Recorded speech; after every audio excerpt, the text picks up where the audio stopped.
Ayan, hello po. Magandang gabi, no? Magandang umaga. Nasa panig man tayo ng mundo, ha? Sana po ay nasa maayos tayong kalagayan sa pagpapanood ng mga bagong video na ito na ating ipalalabas ngayon. Ano? O, ayan. Kanino kaya itong ating reading na makukuha ngayong gabi? Ayan na. Ulitin ko, hindi lahat makaka-resonate. Pwedeng sa'yo, pwedeng sa kanya, pwedeng sa ibang tao po, ha? Okay, so meron tayong the Pentacles. And then, meron tayo ditong Three of Swords. Four of Swords. Sorry po, ha. Ganyan pa natin, ano. Okay, sa lahat po ng order, napa-JNT ko na kanina, no. Buti na lang kahit linggo, meron sila. So, ayan po, ha. Expect it by tomorrow sa malalapit, sa medyo malayo, baka Tuesday. Tignan natin, ano. Okay, meron tayo ditong Page of Swords at itong isa naman ay ang ating Nine of Swords. And then, meron tayong the Strength. Meron tayo ditong Five of Pentacles. Ayan, ha.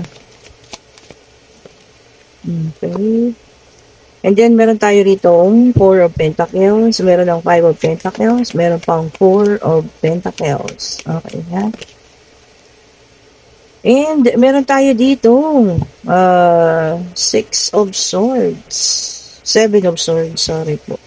O ayan, so buo na ang ating ano ha, ang tawag dito, for spread card reading. So ayan po ha. Meron ditong taong nakasagap ng balita sa iyo, no? Ayan. Kasi ito parang ano na kayo nito ha, nagkahiwalay na kayo. Ito no.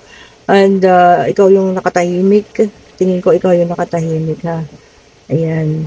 Pero ngayon para siyang nagising. Okay? Parang naguguluhan. Ito oh, ang taong ito no.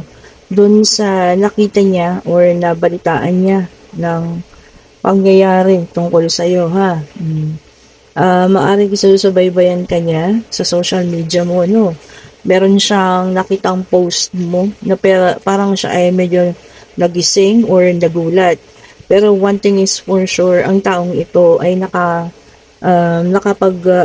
nakakos ng sobrang sakit sa iyo and maaring siya rin ang nag-umpisa ng cheating or pangangaliwa. Ayan. Siya rin yung umalis. Ayan. Hindi ko alam kung ano yung nakita niya sa social media mo na parang nabuhay yung interest niya sa iyo ha. So ngayon nabubuhay ang interest sa iyo ng taong ito. Nakita ko naman kasi dito na medyo maayos ka na. Ayan ha. Medyo gumaganda ang takbo ng kaperahan. Ayan. So ano kaya yung pinag-interesan niya sa iyo? Yung pagiging maayos mo o yung pagiging ayos ng kaperahan mo? O di po ba? Baka may pinost ka something na binili mo, no? Sasakyan, gamit o kung ano man, na ito ay medyo parang, nabuhay-buhay na naman yung interest niya sa'yo, no? So, ayan. Tignan natin. Uy, ang dami. Oh, nagmamadali talaga ang ating mga playing cards. Ayan ha. So, meron tayo ditong Three of Wands. Ayan. Fire sign, Aries, Leo, and Sagittarius. Ayan ha. Sabi niya rito, preparation. So, maaaring nagpe-prepare na siya. Maaaring siguro sa pag-contact sa'yo, pakipag-usap, ano.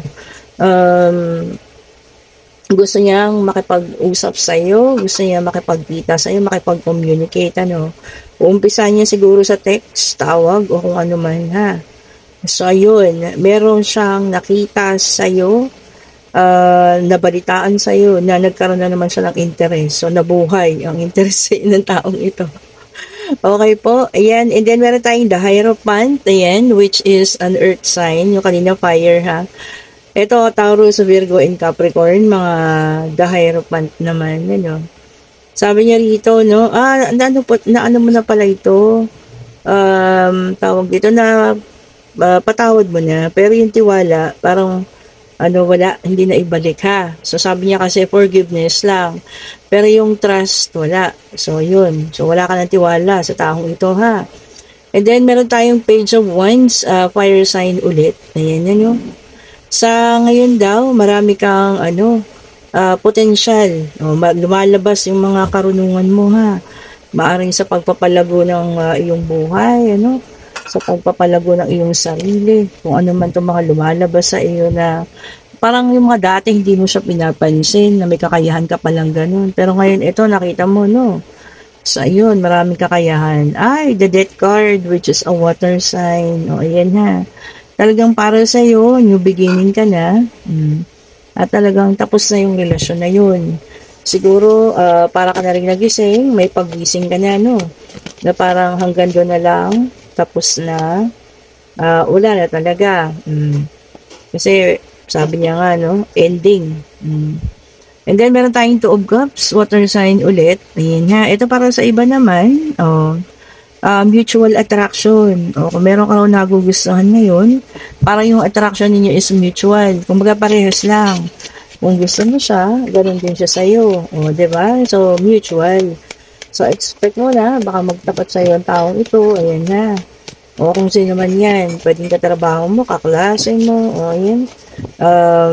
Pwede rin, kapitbahay ninyo, no? Kakomunidad, o kung sino man yun ha. So, expect mo na, parehas kayo ng nararamdaman.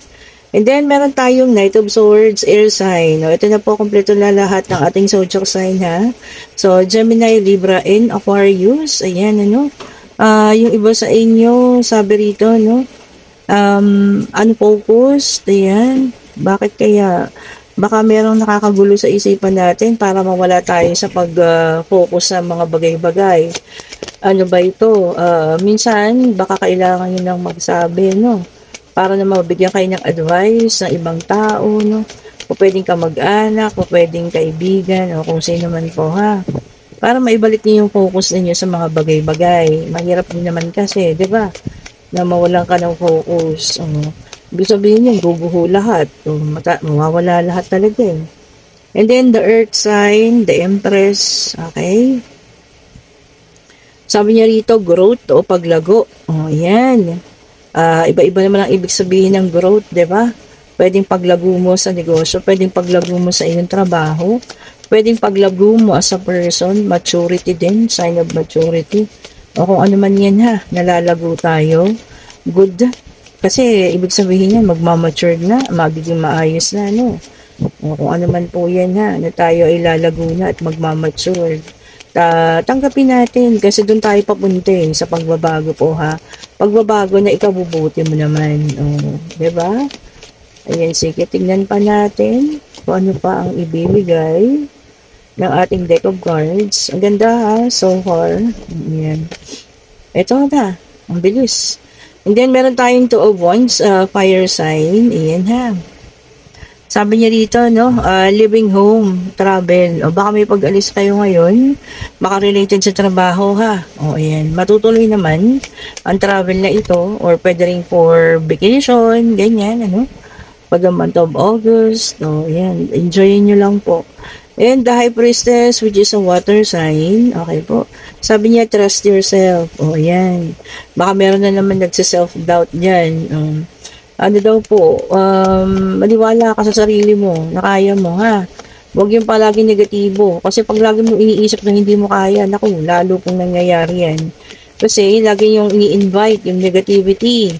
So, lagi pong isipin natin, ha? Trust yourself. Sabi niya ganun, tiwala sa sarili. At maniwala sa sarili, no? Diba? Ganda naman. Tingnan pa nga natin kung ano pa ang susunod. Dito sa ating deck of cards, ha? Okay po. So far, ang gaganda lang ibinibigay, ha? Puro positive. And then, meron tayo dito ang Ten of Wands, fire sign. O, ayan. Lahat daw po ng bigat, naka-reverse kasi na nararanasan mo ngayon, bigat sa buhay, no? Bigat sa pag-iisip o kung ano man. Maalis na daw po yan, ha? Maging positive lang, ayan, humingi ng tulong, lagi sa Panginoon, magdasal, para matanggal na lahat po ng mga negativity at yung mabibigat na nakapatong dyan sa balikat ninyo, ho, ay ang mga responsibilidad o kung ano man. And then, meron tayong Ace of Cups, water sign, naka-reverse, ayan. Naku, may naka-block sa ano ninyo,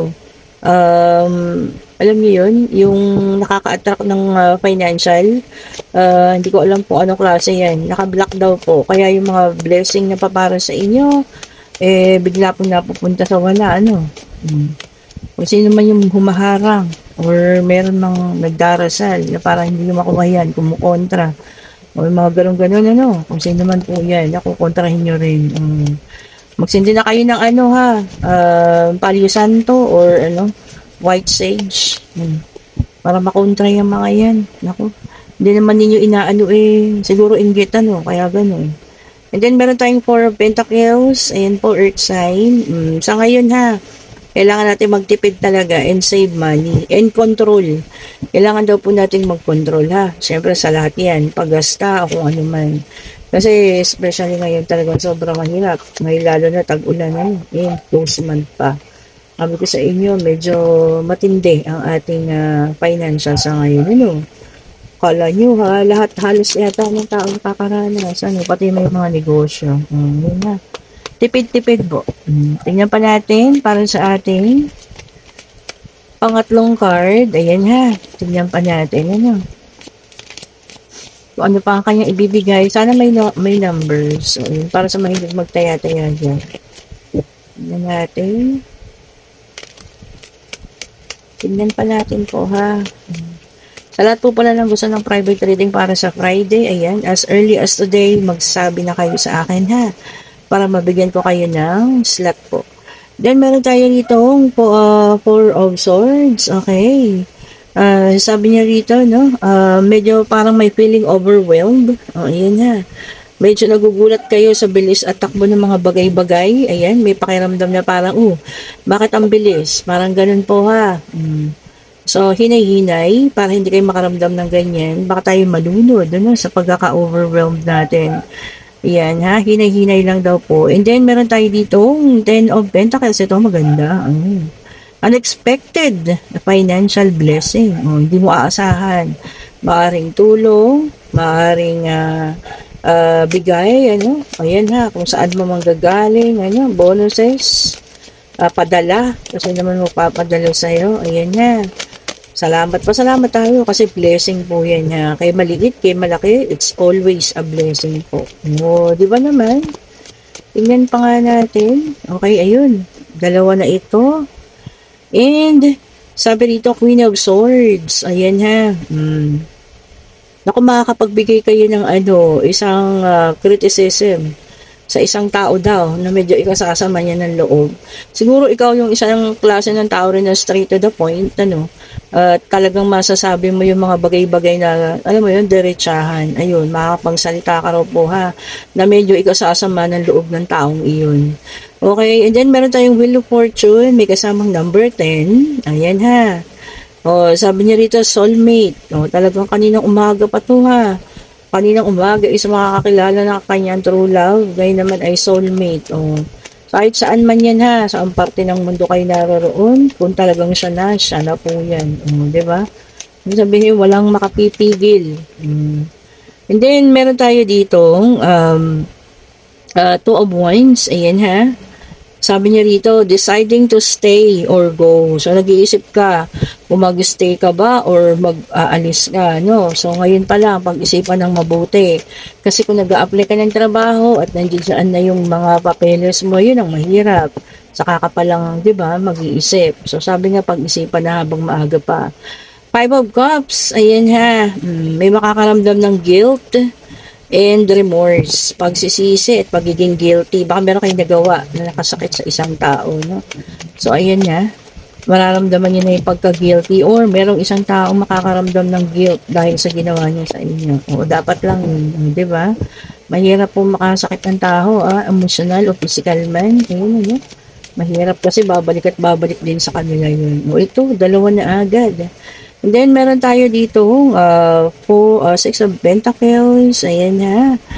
Naku, sabi niya dito, no, authority. Baka may makilala kayong taong ma-autoridad, ayan ha. Sabi niya, no, ipapakita sa inyo na mas taas siya, kumbaga, mas mataas siya kaysa kung kanino man, ano. Ayan nga, baka tayo medyo maasar-asar. Siyempre, pero medyo mayabang ang dating ng ganun, ano. So, kontrolin. Baka kayo makasagot-sagot. O, di ba? Baka bukas yan, ha. Yung mga alam niyo yan, nagbabantay ng mga trapiko, mga ganyan-ganyan, ano. Tapos kayo ay mapipilit na bigla kayo makakasagot ng hindi maganda. O, ingat-ingat po, ha. And then, meron tayong Ace of Wands. Ang pangit din kasi, no, na kung may katungkulan ka, kunyari, sa government man yan. Tapos, yun yung ilalaban mo na kahit mali, yung gawa, di ba? Porkit nasa autoridad ka, pero hindi maganda po yun, ha. Dapat fair lang, patas, okay? And then, ito yung ating last, which is the Ace of Wands. Ayan, ha. Sabi niya rito, no, physically starting something.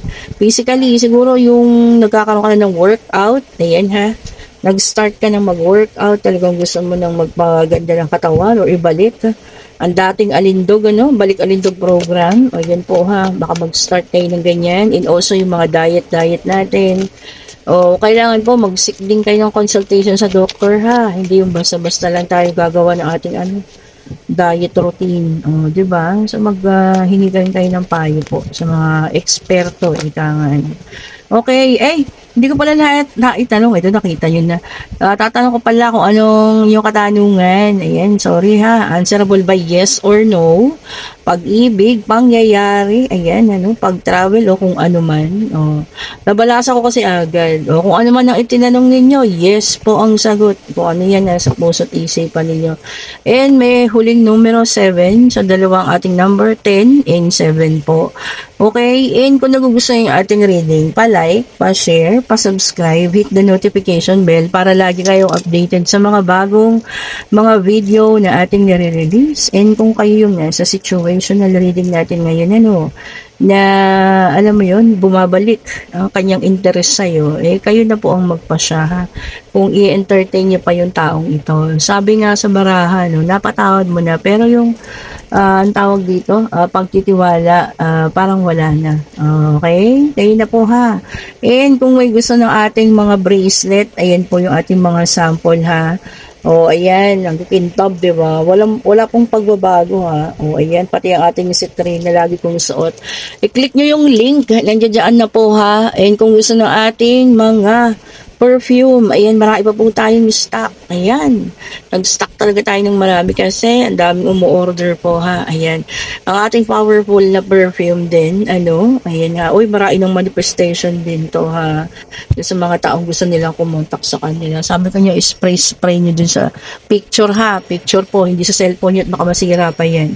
Tapos saka nyo gamitin sa umaga. O, tingnan ninyo, kayo ay tatawagan yan. O, diba? Okay po, pa-like, pa-share, pa-subscribe, hit the notification bell para lagi kayong updated sa mga bagong video sa nire-release natin. Salamat sa mga bagong subscriber, sa mga datihan na, sa mga bumabalik, sa mga kauna-unahan, sa mga basta sa inyong mga diba? Sa mga inyong sa una. O, ayan. Salamat pong muli, ha. And yun nga, chat niyo po ako kung gusto niyo ng private reading at sa mga order niyo. Thank you so much po for watching. Happy Sunday. Happy Sunday po sa lahat, ha.